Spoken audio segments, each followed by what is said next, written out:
Welcome. Good morning. Wonderful to have a response to that. Lovely. Welcome to those of you in the room this morning as we gather in person on this Sunday, November 28th, 2021. Welcome also to all of you gathering online this morning. We welcome you as we do each and every week, and we're glad you're home, you're safe, you're well, and we join together as community in person and online, and begin to build this community and see smiling eyes and faces again. As we gather on this first Sunday in Advent, we seek out on a journey. Advent is a journey toward Christmas, and so we together take the first steps into that pathway toward Christmas this year. Of course, as we gather here in South Edmonton on the prairies, we're gathering on Treaty 6 territory, and we spend a moment to have gratitude for the people, this land, all those who have called this place home. We also share gratitude for the relationships, not always good ones, so often strained and harmful, but relationships in which we seek to build on, we seek to improve, we seek to reconcile. And so part of our land acknowledgement is recognizing our commitment as people of community, people of this place, to build relationships and to improve them and to reconcile all that has come before. So wherever you happen to be joining us today, we also invite you to take a moment and share gratitude for the land and the place and the people where you are. As we join together, those of us in the room, those of you at home, we always take a moment to say thank you to those who make this possible. To the people in the technical booth this morning, to Joseph Louis and to Noah, thank you very much. To our greeters, we thank them. To our musicians, 4 on the floor is bringing us music today, and we thank them for being here and providing us with delightful music to gather and to sing to, and we'll keep enjoying that as our morning unfolds. And so along with my teammate Nancy, we welcome you, and we gather in this place and in our own special places to start this journey of Advent with each other. As we do that, we're going to share words that bring our focus, bring our hearts to this place, to this time, bring our minds at ease to calm, and we share words that we offer as a prayer of awareness. You can find those on your screen in front of you. We are brave and afraid, anxious and trusting, resisting and accepting. In living these challenging days, we seek to open to possibilities, awaken to beauty, find serenity, even if only in moments. We are a community that journeys together in joy and in sorrow, in recovery and becoming, in now and not yet. May we discover within us the courage to live with full and open hearts, acting from a place of awareness, peace, and courage. We pray as those born of love and great light. Amen.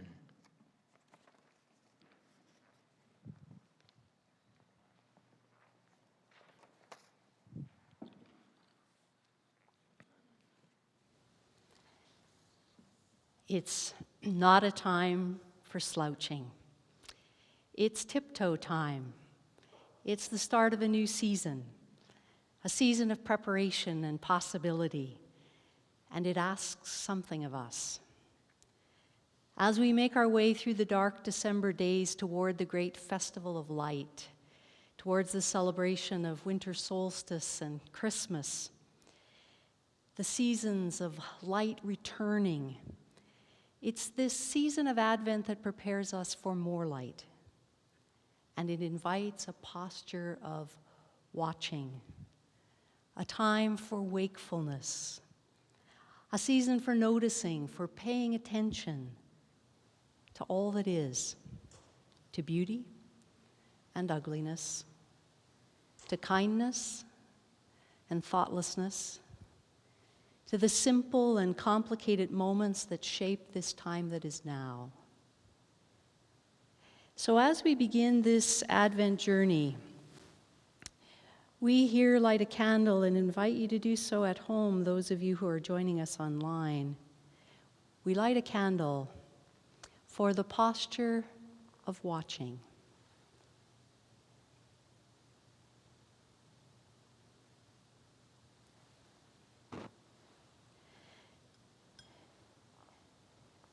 As we begin this season, may we be faithful to all that we see, all that we hear, all that we know.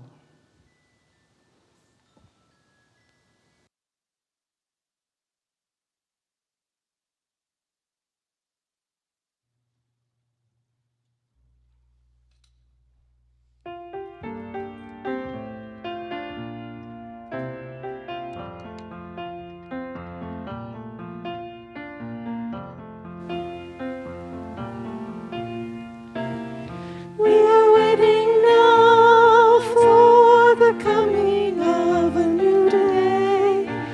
We are waiting for more life to come. We are waiting now for the coming of a new day. We are waiting for more light to come.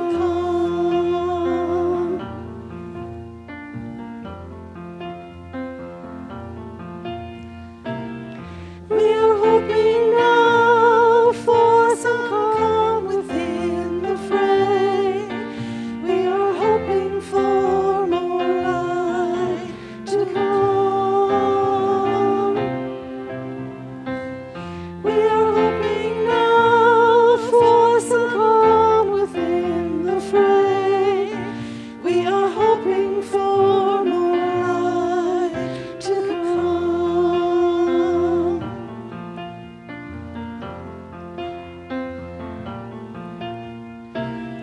We are working now so our mercy won't delay. We are working for more light to come. We are working now so our mercy won't delay. We are working for more light to come.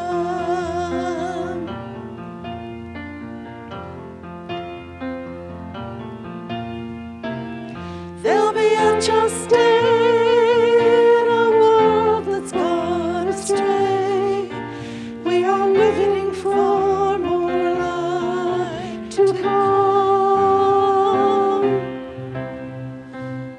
There'll be a just day in a world that's gone astray. We are waiting for more light to come.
It's a wordless story that speaks volumes. As we watch our young teacher who's paying attention to everything, and her distracted dad who's not seeing what she's seeing, as she collects those wildflowers and gifts them in a beautiful way to honor life. We go whale watching, we go bird watching, we go stargazing. We go watching as something that we set out to do. We find a place to watch the sunrise or to watch the sunset. This little story, with its small teacher, teaching us that small things, small people, and small gestures,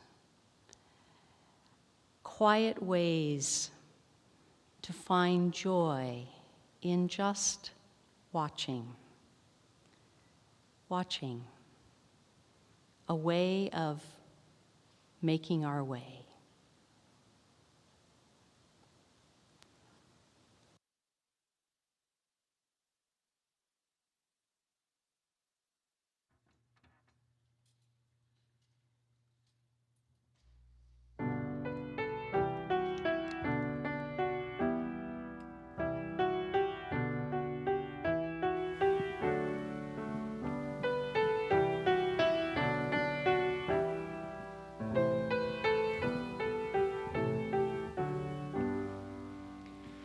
We celebrate the time that is now, and all the newness that minutes allow.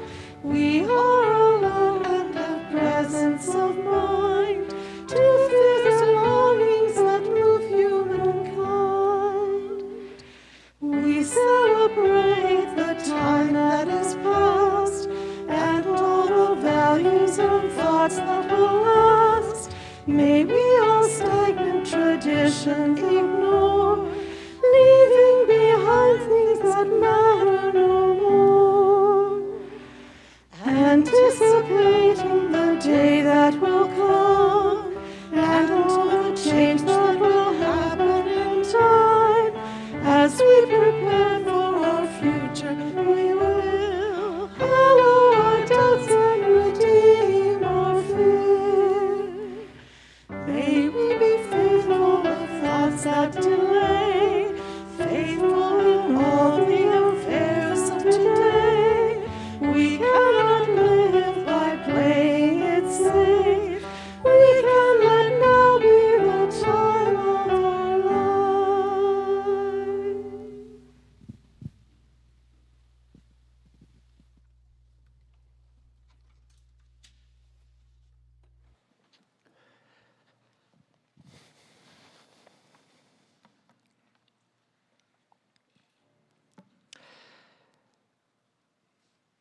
As Nancy and I spoke about at the beginning of our gathering, we're at the start of a journey. If we think of the time remaining until Christmas as a journey, as a way to get from one place to another, one time to another, Advent is a season that leads us to the heart of Christmas.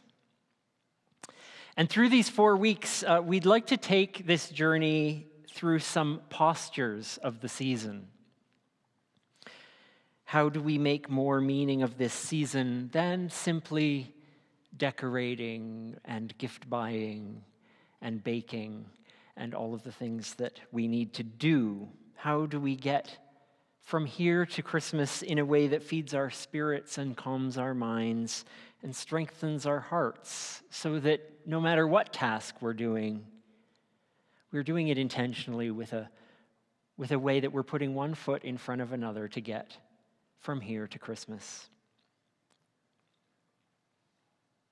One of the stories of this season from the Christian tradition goes like this. The angel Gabriel visited a young woman named Mary, who was engaged to be married to a man named Joseph, who was descended from David. Mary heard the words, "Greetings.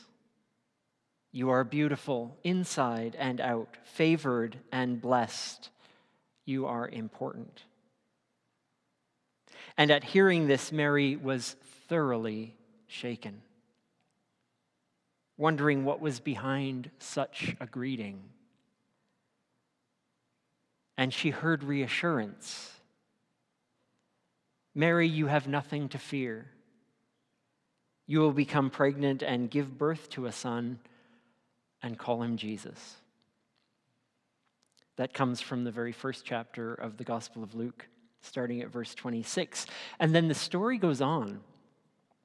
It continues with Mary visiting her cousin Elizabeth, where she's able to ponder all that's happening, the child growing within her. She doesn't just ponder, she sings about it as well. And the imagery in this song that the church has long called the Magnificat is full of hopes,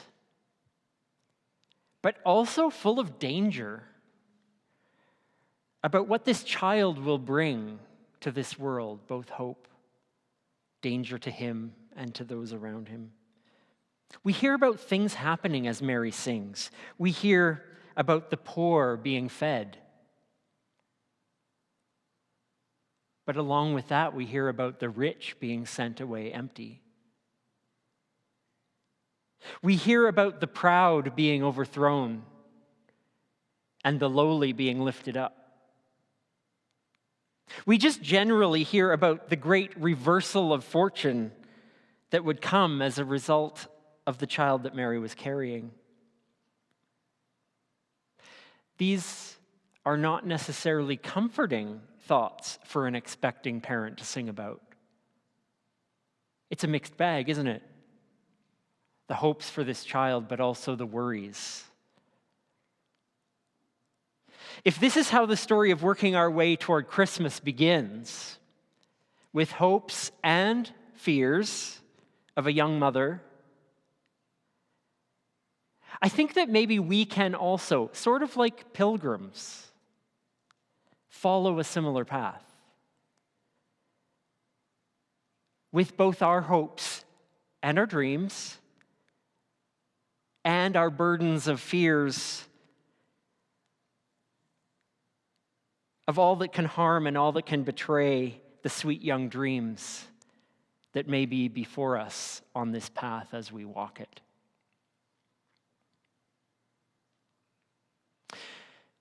For young expecting parents, it takes patience, it takes waiting, it takes watching, noticing the light in the dark, the reasons to be positive in the midst of a changing body, a growing child, wondering how it will all be in the end.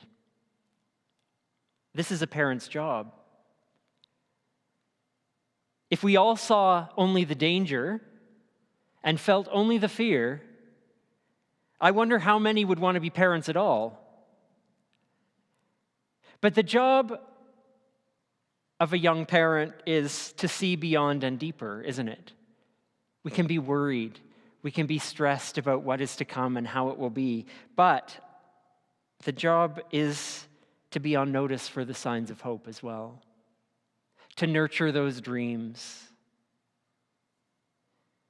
in the ways in which dreams will find their way into reality, and how not only the parent, but all the people around them can be part of nurturing those dreams. So one important posture of Advent is that of watching, of staying alert to the goodness growing and being grown in the world. Claudia Heibaugh is a writer, and her writing is helpful here. She says this: watching for signs and being on guard and attentive to the natural world around us, the world of wonders and change, inform the ability to live through difficult circumstances and make our way to something new that only comes after much labor. I don't know what it is to labor and give birth. I have been beside it and witnessed it a few times, but I don't know what that feeling is. But for all of us, I think we can put ourselves in a place of being either right in the middle or at least adjacent to the nurturing of another person, the nurturing of a young life. And to be on guard and attentive to the natural world all around us is something that helps us make our way through that labor of love.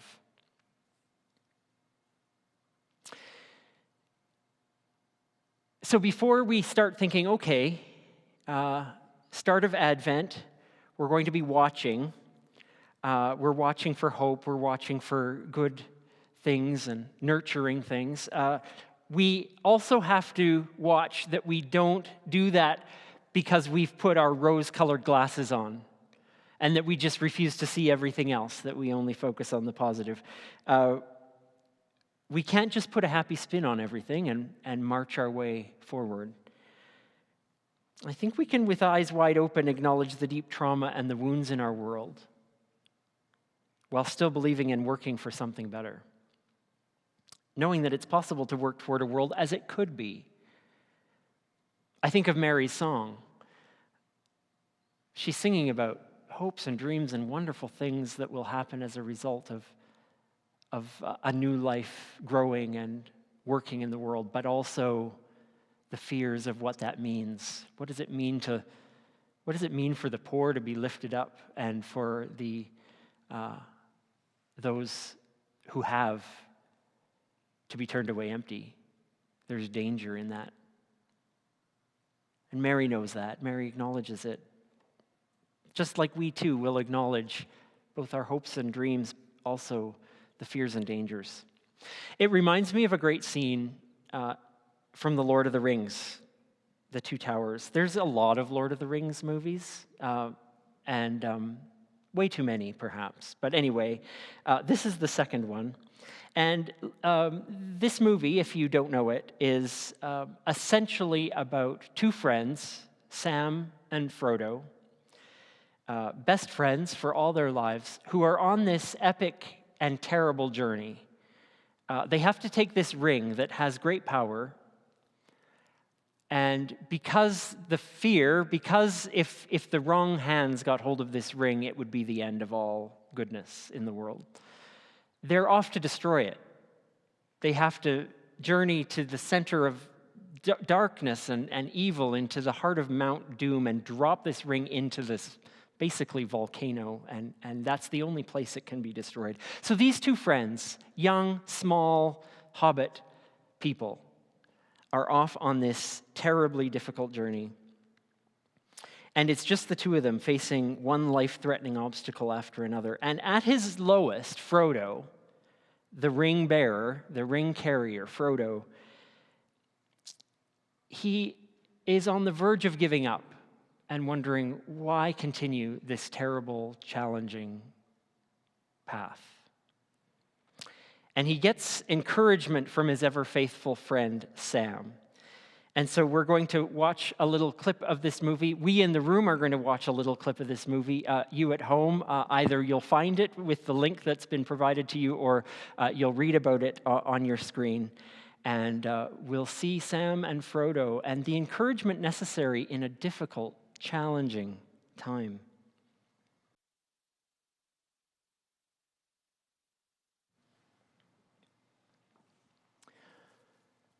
In this season of Advent, of preparation, can we prepare ourselves to see the world through Advent eyes? Let's be honest, the gifts of seeing disasters are easy to see.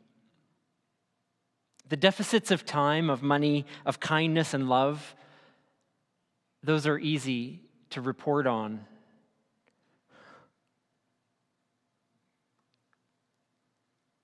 One flood after another, and new letters of the Greek alphabet that we were hoping not to learn are easily in our sights. And we can recognize them. It's easy to notice the aches and pains. Can we also see the signs of hope? Can we define what we are holding on to? Can we see the good in the world, Mr. Frodo, and know it's worth fighting for? It takes awareness. It takes watching. It takes work to do this in each of our lives. This is the season of hope, and so we have to exercise the muscles of hope and not just give in to the thoughts, the sights, and the sounds of fear and despair and worry. By noticing, by working to watch and see. So there's a quote in one of my favorite novels. I'm sure I've quoted different parts of this novel at other times, but I keep returning to it in my life because I find it quite profound. It's called The Elegance of the Hedgehog. It's by Muriel Barbary. This quote is spoken by the main character, Paloma, who's 12. She has to deal with her more immature older sister. I said that correctly, immature older sister, who has just been with her to visit their grandparents. And her sister wants nothing to do with the reality of the nursing home that her grandparents live in. Aging, the harsh reality that those settings force us to confront about age and time and our own mortality. But Paloma, the girl, is desperately searching for signs of life that will inspire her to make it to adulthood. And so this comes from the chapter entitled Profound Thought Number 8. If you dread tomorrow, it's because you don't know how to build the present. And when you don't know how to build the present, you tell yourself you can deal with it tomorrow. And it's a lost cause because tomorrow always ends up becoming today. Like Paloma, we have to live with some certainties. That human life tends to have certain givens, loss and change and death and unpredictability and chaos and, unfortunately, dead birds on the sidewalk. But within that certainty, our goal is to build something. To be attentive to the moment we're in and make use of it and do something with it. To start out on our journey, not to be passive, but to take one step along the journey. Advent is about watching. And we're convinced that there's value and meaning and beauty in life. And so that notion then calls on us to be on constant lookout, constant awareness for signs of life. How can we discover it if we're not vigilant about seeing possibility and hope and love around us? Like Mary, to acknowledge the craziness of the world, to acknowledge the fears and the anxieties, but also to know that hopes and dreams are here among us and we need to look for them.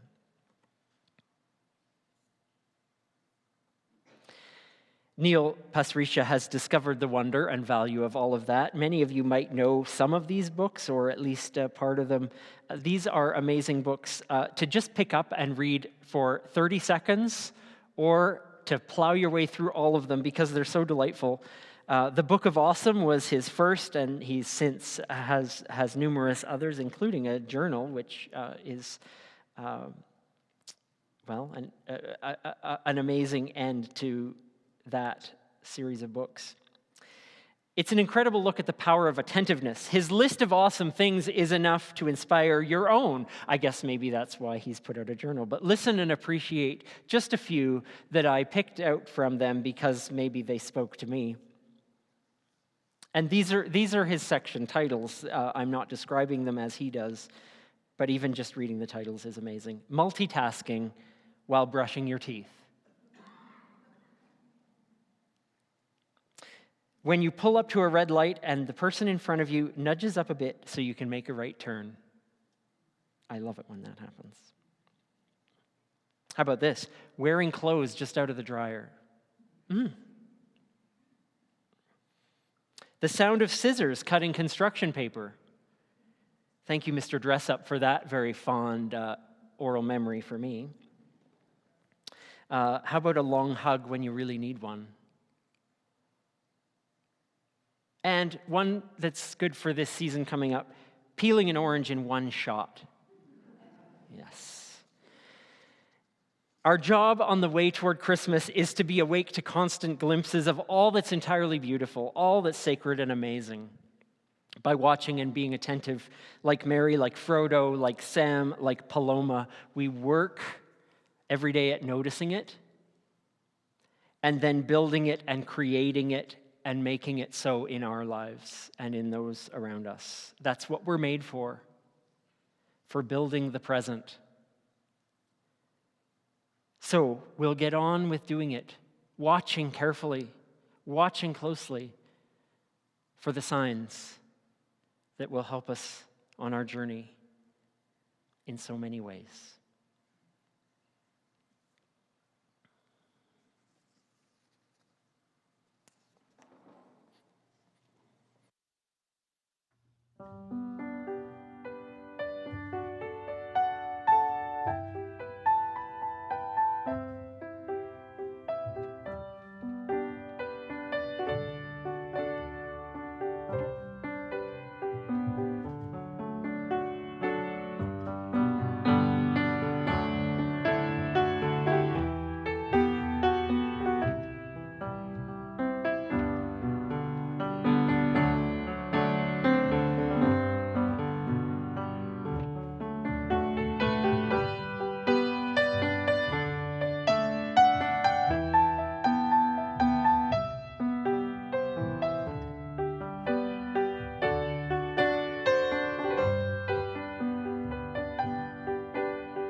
Words that we speak together often help us to affirm that which we seek to live. And so we strengthen our intentions with words that we share.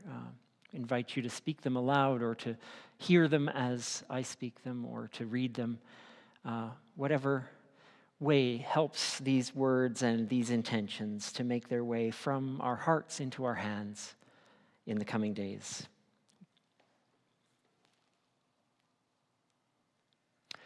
It's amazing how little we experience, how little we see, how little we hear of what is really said, how little we sense of reality. Yet we are inspired by something more, to open our eyes to what we would not see, to unstop our ears to what we would not hear, to bring our awareness to all we might know and feel and be, if only we were attentive to it. May we be caught up in wonder at the love around us, the potential for amazement, the possibilities of connection. Let's experience the intricacy of creation and our place in it, and what we, through our love and presence, might make of it. We commit ourselves to this unfolding task in this day and through the season.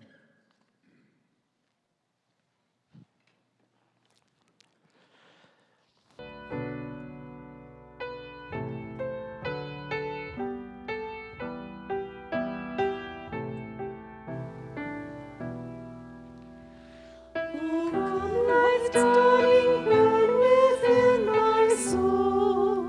The tinder of my heart you can recall. Oh, come, ignite my passion to see the truth of who I am, who I can be.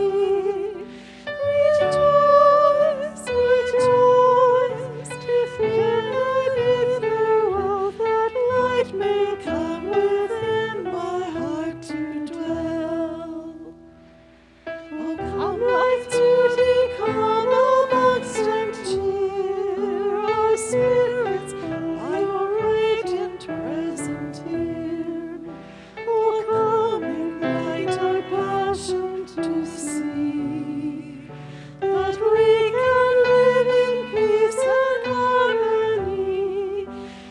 Rejoice, rejoice, to darkness bid farewell, that light may come within our hearts to dwell. Oh, come, life's wisdom be our certain guide, as arrogance and greed we set aside. Oh, come, ignite our passion to see the beauty born of humanity. Rejoice, rejoice, to darkness bid farewell, that light may come within our hearts to dwell.